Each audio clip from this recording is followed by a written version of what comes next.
Good afternoon, friends. I hope this finds you safe and in good health and coping with sheltering in place.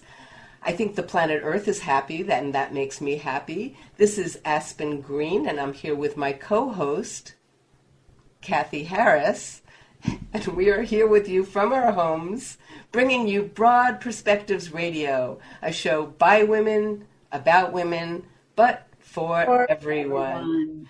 Kathy and I are really enjoying this new way of doing shows, right from our living rooms to your homes on Sunday afternoons. It's been fun to do it this way, actually. And we have a wonderful guest today, Janice Marks, the developer of Page a Day Math System. And this is a woman who is passionate about how things can be done more efficiently. So I'm really excited to hear all about it. I'm going to turn it over to you, Kathy. Thanks, Aspen. And yeah, like you said, we are very excited to have Janice Marks here. I've learned so much talking to her this week. She's such a creative person with a really interesting background. As you said, she's the developer of Page a Day Math System, which we're going to be talking about. But she also graduated from Hebrew University in Jerusalem in business and economics. And where she also, I have to point this out, she earned her black belt in Taekwondo. I'm more impressed by that than anything, I think. Her time in Israel exposed her to learners from all over the world, giving her the chance to observe how education systems vary in their approach. After graduating, she spent 20 years in the field of marketing and then transitioned to teaching, where she taught pre-algebra in 5th and 6th grades. So teaching math, working with parents, inspiring children to believe in themselves and thrive, along with helping her own children succeed in math, led her to develop the Page a Day Math System. Janice combined education practices. I find this so interesting. She combined the practices and styles in education from the U.S. and Asia to create the best possible learning tool. I find that very interesting because they are very different education systems. And so I'm anxious to hear how she did that. And she also has a real life in her spare time. She hikes, gardens, cooks, and volunteers in the community with her kids. She has a son and a daughter who are teenagers. So welcome to our show, Janice. Thank you so much. I'm really happy to be here. Well, we're happy to have you. Let's start with a little more about you. You have such a fascinating background. Going to college in Jerusalem must have been really fascinating. Tell us a little bit about that and all the people that you were exposed to there. Oh, it was so exciting. There were people from all over the world, and I really got to know how things were outside of the U.S. I had only been in the U.S. before going to Israel. And so it was a bit of a shock when I first got there, but it was really, really eye-opening just to see at the college level where people were in their education and what types of extracurricular activities they were involved with. Yeah, that would be such a different experience than going to school in the States, where it was a very serious environment. People were a little bit older. Oh, many people were a few years older than people were here in the U.S., so people were really quite serious students. Oh, yeah, I bet. Also a very different thing from our usual experience in college. Now, how did you end up getting a black belt in Taekwondo? So when I was there, I always enjoyed sports, and I was involved with varsity sports in high school. But I wanted to be involved with a sport that was not necessarily a team sport, something that I could do individually, because I had to study a lot to keep up with my my studies. So Taekwondo was just something that I could practice on my own. I didn't have to necessarily be with a group of people, and I just enjoyed it. I loved the way that it looked. I just thought it was a really beautiful sport. You must have loved it because it's a lot of work to get a black belt. My gosh. That's amazing that you would do that while you were in college. Oh, it was fun. It was a great group of people. Okay, so then after school, you came back to the States and you lived in New York City for many years. And you worked in marketing for 20 years with some major firms. So then somehow you ended up in Tucson. Why did you end up in Tucson? So, well, my daughter was born, and we were in Manhattan, and she was born about a month and a half before 9/11 happened. And once that period started, things changed dramatically. We were affected quite a bit by that.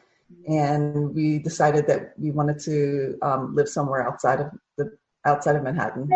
And we were kind of hunting for places around the city, but then there was a lot of commuting that would be involved. So my sister lived in Tucson. She loved it. We came to visit her quite a bit here, and we decided we'd give Tucson a shot. So we went from Manhattan to Tucson, which was that's a pretty big change. I can relate. That's exactly how I came here, from Manhattan to Tucson.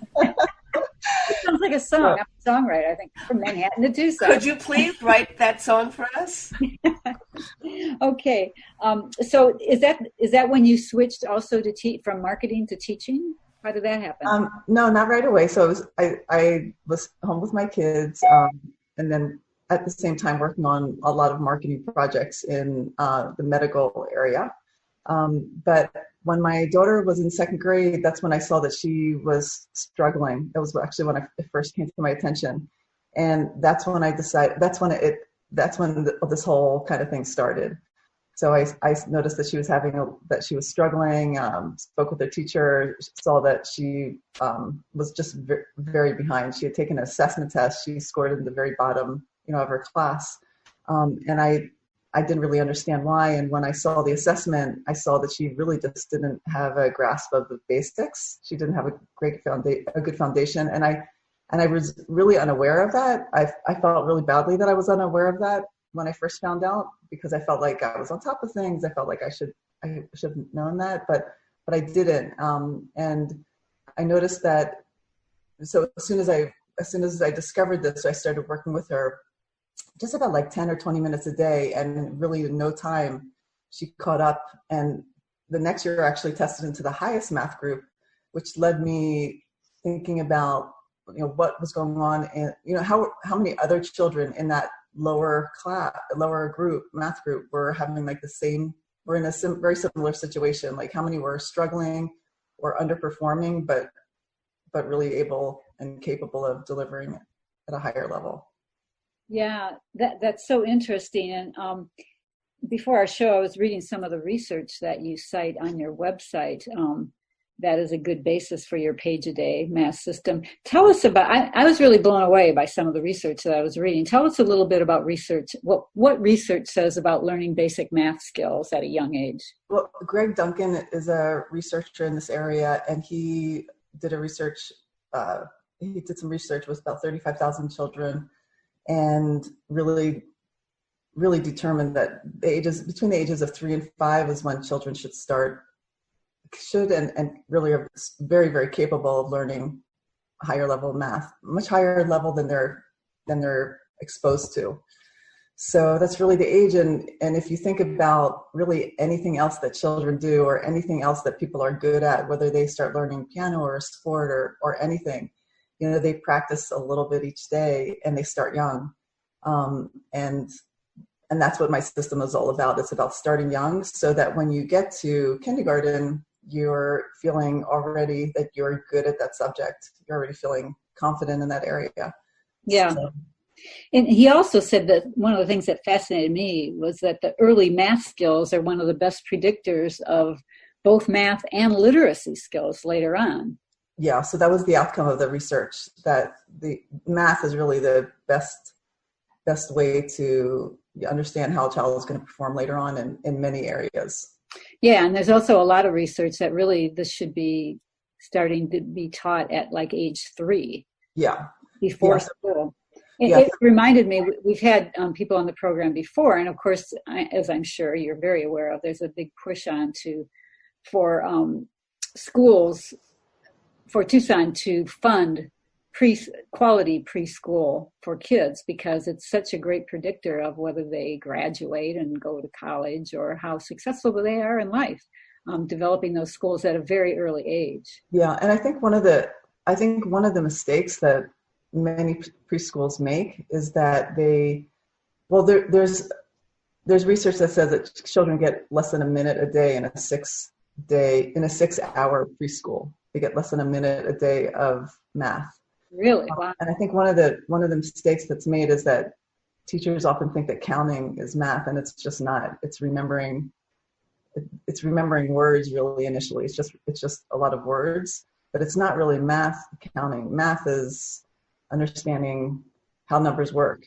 So, and children can do that, and they enjoy doing it. So often I'll hear, we're play-based, so we don't do that. And it's really a shame because it's the adult that's determining what's play. And children, if you put different types of things in front of kids, they're going to enjoy it. Like if it's given to them in a way that's fun and engaging, they're going to have fun. But if an adult says, this isn't fun, so we're not going to do it, then they're like taking it away. They're not even giving the child the opportunity to be exposed to something that they might actually love and do and laugh while they're doing it. Right. Now, as I recall, you did your own research with parents to see what kids like and don't like, to see what the parents thought you should do. What did your research with testing things in homes come up with? So when I started developing this, I came in with my own thoughts of how it should be, but I really wanted to get feedback from parents and see what they thought. So in the beginning, I gave them, an 8.5 by 11 book and large pages, lots of stuff crammed onto a page. And I very quickly learned that was definitely not the way to go. And that was the way most books were. So I quickly changed the size, changed the shape, colors, the characters in it. So I learned very quickly that it really needed to be a little more like a picture book. So when a child and a parent go into a library, they have so much fun because there's tons of books with beautiful illustrations and all types of style illustrations. So I really decided that these math books were going to look like picture books. So something that you could curl up in bed with a child and read to your child at night, or something that they could do at a kitchen table. Okay. And before we get down to exactly what is in your page-a-day system, I am curious. You said that you took aspects of the United States learning system and Asian education practices and took the best from both. Can you tell us a little bit about that? How did that work into your system? Yeah. So as I was working with these families, I was looking at books that were from many math books that were for young children in Korea and China and Japan. And I just looked at again, the shape, the size, how much was on a page, the colors that they used, the characters that they used, the size of the font, the shading of the gray and the blacks, just everything. And then I started to test different types of features in the books that I was kind of sampling and testing out, and just saw which worked the best with children. And I would just see what they would go to first, what they would grab first, and just ask them a lot of open-ended questions, and then ask the parents afterward, after they had used the books with their children on their own, just tried to see which types of features work best with the children, which ones got the most easily engaged. Okay. That sounds so interesting. You really did a lot of work. You put in a lot of work in making sure that this would work. And I would think right now with parents having kids at home and trying to fill their time in a productive way, in an academic way, this might be very helpful for them too.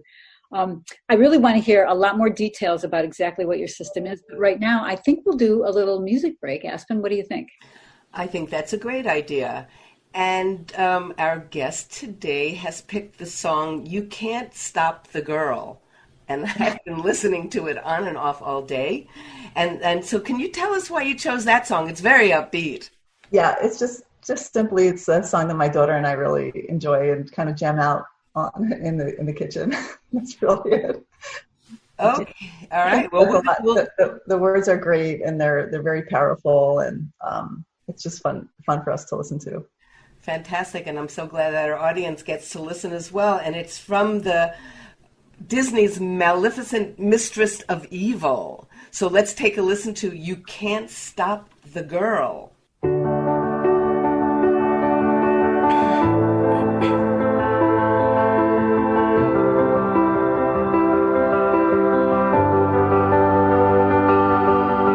Oh, they're trying to shoot down angels.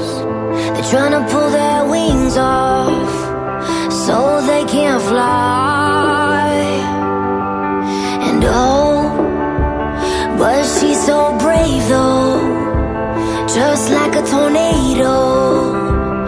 taking us by storm. You can't stop the goal from going. You can't stop the world from knowing. The truth will set you free. Oh, you can't stop the goal from going. You can't stop the world from knowing. The truth will set you free. Oh, you can't stop the girl. They're trying to take our voices. They're trying to make our choices. So we scream loud, loud, loud. And oh, I know you feel the lightning, and it's so exciting. So here we go. You can't stop the goal from going. You can't stop the world from knowing. The truth will set you free. Oh, you can't stop the goal from going. You can't stop the world from knowing. The truth will set you free. Oh, you can't stop the goal. You can't stop the goal. You can't stop the goal. No, you can't stop the goal.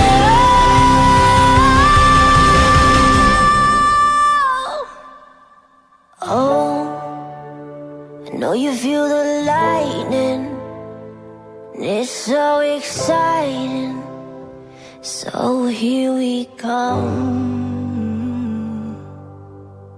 91.3 KXCI Tucson. This is Broad Perspectives Radio if you just tuned in, and I'm Aspen Green here with my co-host Kathy Harris, and we have a wonderful guest today. Her name is Janice Marks, the developer of Page a Day Math System.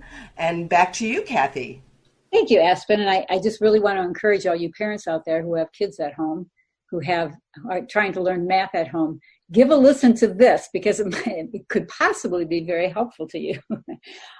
Janice, so I'm anxious for you to tell us what exactly is the Page a Day system. Like if I order it, what do I get and what do I do with it? So each individual kit is a curriculum for math facts, for basic math facts. So you would most parents know kind of where their child is, what they're working on. So they're usually either just starting either addition, subtraction, multiplication, or division, or they're in pre-K where they're just beginning learning math. So you basically choose the level that your child is working on. Each box has about 9 months of practice, and there are sequential books inside each box. So there's either 10 or 12 books in a box, and you open the box and you just start with book 1. And after the first day of practice, a child is usually able to continue on their own and work independently. So they just open the book and they get started. Hey, did you hear that? They work independently on their own. You don't necessarily have to sit there with them. And it's something that they enjoy. Aren't there little characters and things that they get to know? Yeah, so there's the math squad that make the whole series very engaging and fun. The math squad are 5 dog characters: Mo, Joe, Flo, Bo, and Zoe. And they cheer kids on every page and tell children how great they're doing and that they should keep going and keep practicing. And most of all, that mistakes are so important. But when you make a mistake, you correct it and then you continue. So that's how it works. Each book has 14 days of practice. So children are constantly finishing books and feeling successful and then moving on to the next book. Each book has like a certificate at the end and there's a star system inside. So there's this constant feeling after you practice each day that you've accomplished. And that's the whole point of the system, is to help kids, first of all, learn, but also really enjoy what they're doing. And it can be just a few minutes a day, however long they want it to be, right? There's no... Yeah, I mean, you can really, I mean, parents really, I really encourage parents to make it their own. So the number of problems in each day of practice was also something that I tested quite a bit. So for younger children, for preschoolers, there are 18 problems or 18 little things that they can do. A slightly older child, kindergarten, first grade, there's 24 problems a day. And for a first grader and up, there are 40 problems a day. The size of the numbers is also geared to get a child ready for writing on wide rule paper, and then first grade and up for college roll paper, because those are the sizes that kids need to learn to write on. And they're also tracing. So they're tracing like the entire equation rather than just kind of rushing through and answering problems.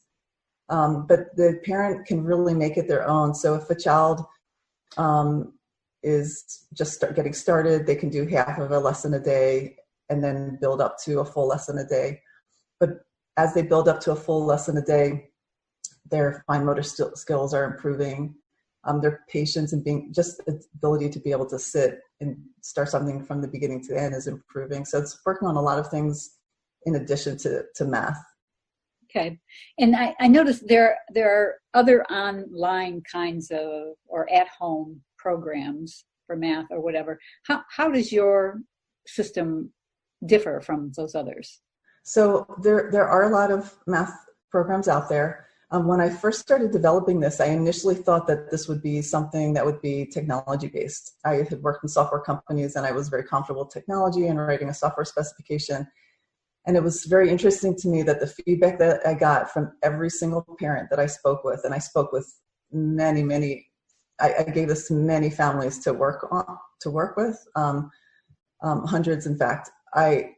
One family said that they wanted it in technology form or on a phone. They wanted it in a tactile format. So that's really why I started with the book rather than the technology, because they felt that they could put it on a kitchen table and the child would see it. They could actually see what their child is doing. And when they found that when they were on these apps on their handheld phones or computers, they often didn't know exactly what their child was learning. And also when they looked at the things that their children were working on, often they were very gamey.